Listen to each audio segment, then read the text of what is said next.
Perusahaan obat di Semarang, Jawa Tengah berhasil mengembangkan tanaman obat untuk dijadikan obat tradisional. Perusahaan ini pun mendapat sertifikat internasional dari Badan Pengawas Obat dan Makanan Amerika Serikat.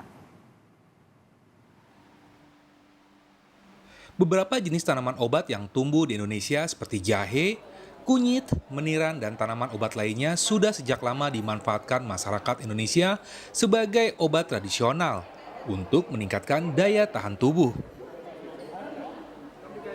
Melihat potensi itu, Badan Riset dan Inovasi Nasional atau BRIN mendorong perusahaan-perusahaan farmasi di Indonesia untuk mengembangkan dan menggali potensi tanaman obat tradisional sebagai bahan baku obat.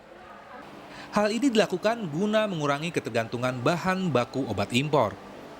Nah, jadi kami memang mendukung. Kita kan di BRIN itu bagian riset, ya, penelitian dan pengembangan. Artinya mendukung untuk kemandirian bahan baku obat. Nah, kadang-kadang kita lihat sendiri pada saat COVID itu kadang-kadang kita terpengaruh dengan bahan baku obat yang dari impor, karena hampir 90% itu impor. Nucleus Pharma menjadi satu-satunya perusahaan farmasi di Indonesia yang telah menerapkan penggunaan bahan baku obat dari tanaman tradisional yang tumbuh di Indonesia. Atas upayanya itu, Nucleus Pharma mendapat sertifikat dari Food and Drug Administration atau Badan Pengawas Obat dan Makanan Amerika Serikat.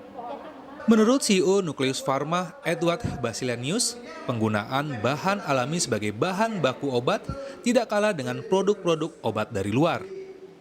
Dan kita ingin maju bahwa produk-produk kita itu produk yang aman, yang kualitas hampir sama dengan produk yang di luar.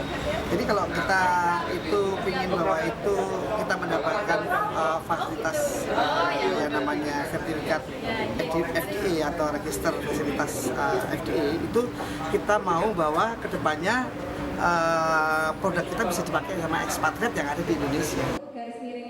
Atas perolehan keberhasilannya memanfaatkan tanaman obat tradisional, Museum Rekod Indonesia atau MURI memberikan penghargaan kepada PT Natura Nuswantara Nirmala atau Nucleus Pharma sebagai produsen obat yang berhasil go internasional dengan menggunakan tanaman tradisional.